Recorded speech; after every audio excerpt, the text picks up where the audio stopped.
Bienvenue dans la Lettre Pro, le podcast Intelligence Artificielle, votre rendez-vous quotidien avec l'actualité de la radio et du podcast. Je suis Brulatour, le rédacteur en chef de la Lettre Pro.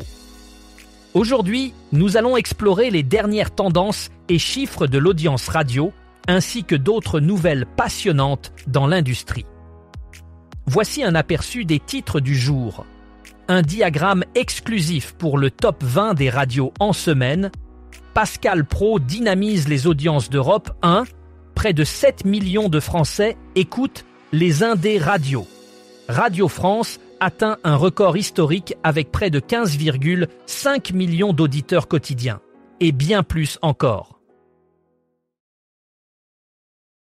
Médiamétrie a récemment publié les résultats de son étude audience radio pour la période de novembre à décembre 2024.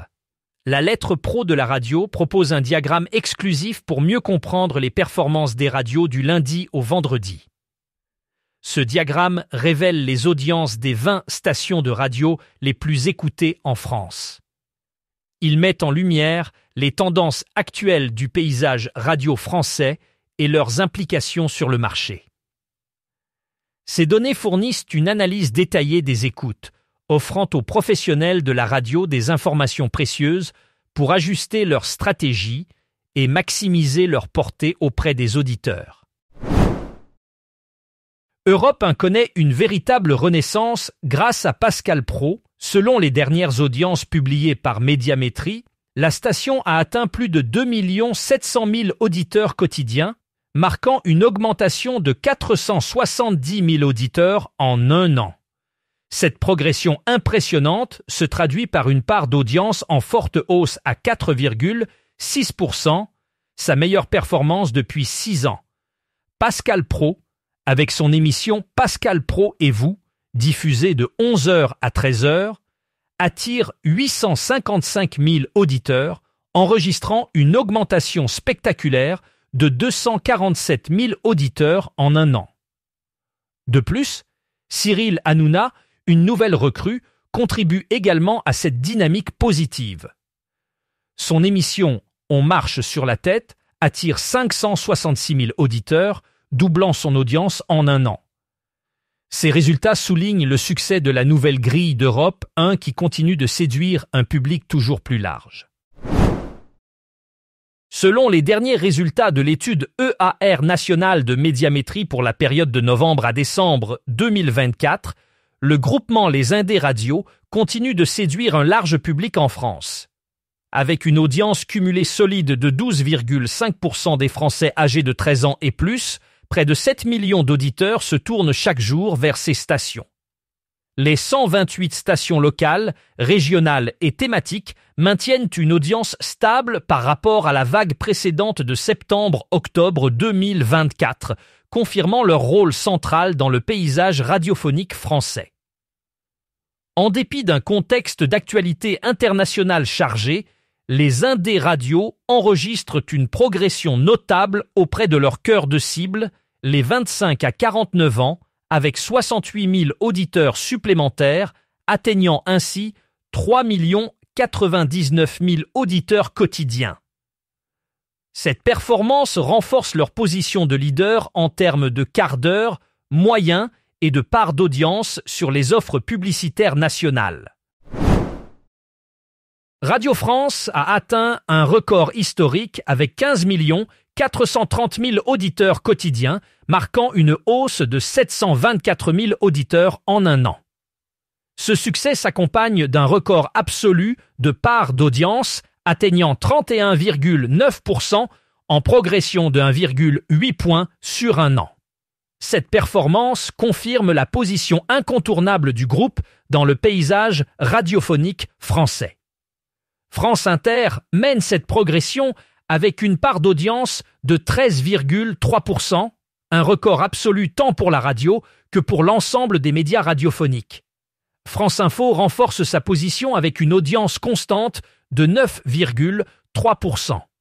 D'autres stations du groupe, comme France Culture, France Musique et FIP, voient également une augmentation de leur audience.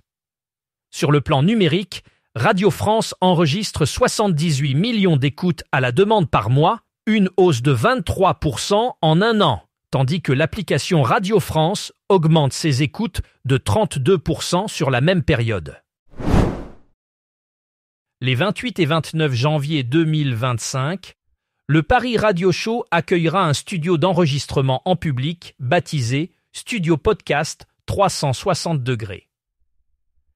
Ce studio, situé au cœur de l'événement, sera le théâtre d'interviews de professionnels des médias et permettra au public de vivre en direct les enregistrements. Cet espace fait partie intégrante du Forum Audience et vise à illustrer la dynamique actuelle autour du format podcast qui connaît une croissance impressionnante ces dernières années. Malgré une baisse du nombre de nouveaux podcasts lancés en 2024, le nombre de podcasts actifs a doublé, signalant une maturité du marché et un recentrage sur la qualité des productions. Le studio d'enregistrement au Paris Radio Show offre une plateforme de visibilité pour les créateurs de podcasts et encourage le partage de savoir-faire entre professionnels, tout en inspirant de nouveaux talents à se lancer dans l'audio.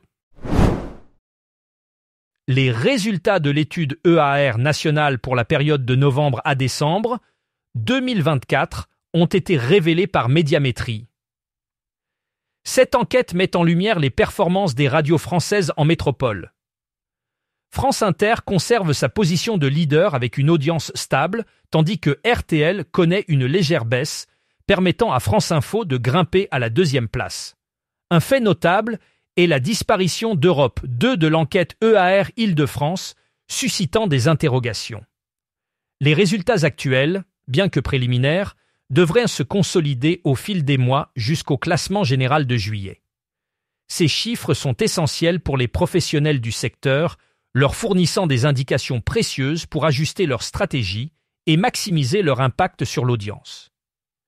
Le paysage radiophonique français continue d'évoluer et ces données en sont le reflet. Triton Digital a récemment partagé ses prévisions pour l'année 2025, mettant en avant les tendances majeures qui influenceront l'industrie de l'audio numérique. Les dirigeants de la société, reconnus comme un leader mondial dans le domaine des technologies de l'audio digital, ont souligné l'importance croissante des podcasts, de la publicité audio et des nouvelles technologies dans le développement du secteur. L'année 2025 promet d'être marquée par une évolution significative des habitudes d'écoute, avec une adoption accrue des plateformes numériques par les auditeurs. Triton Digital anticipe également une augmentation des investissements publicitaires dans l'audio digital en réponse à une audience de plus en plus connectée et engagée.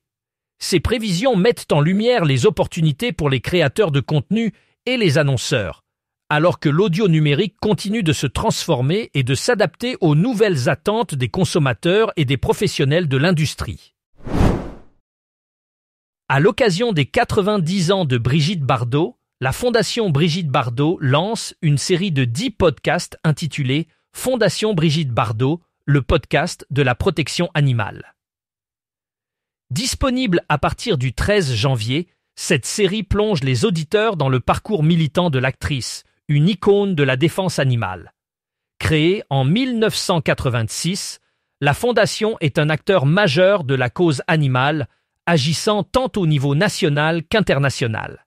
Les épisodes, produits par l'agence Angiocom sous la direction d'Eric Angioletti, aborderont des questions de société liées à la protection des animaux et mettront en lumière l'évolution des mentalités.